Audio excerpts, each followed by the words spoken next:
Bonjour et bienvenue sur la chaîne de Circo. Aujourd'hui, on se retrouve pour parler du dessin, du graphisme et de l'écriture.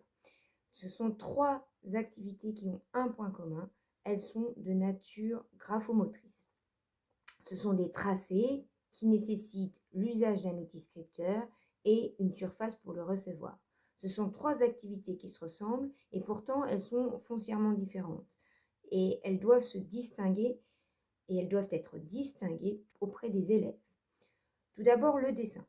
Le dessin a une dominante symbolique. C'est une activité expressive. Elle s'appuie sur la production de tracés qui s'organisent pour traduire des intentions. Ça se traduit donc à l'école par une activité ludique et motrice qui construit le rapport entre le geste et la trace. Et il a une fonction de langage. Le dessin libre renforce chez l'enfant la construction de soi. Le graphisme, quant à lui, a une dominante fonctionnelle, c'est-à-dire qu'on construit des habiletés perceptives et motrices. Le travail proposé joue alors sur des enchaînements de lignes, sur la répétition, l'alternance, les rythmes. Il s'agit de mobiliser, par exemple, on peut mobiliser les arts visuels, les arts décoratifs, les objets du patrimoine choisis pour leur richesse graphique. Quant à l'écriture, ça a une dominante sémiotique, c'est un système de signes.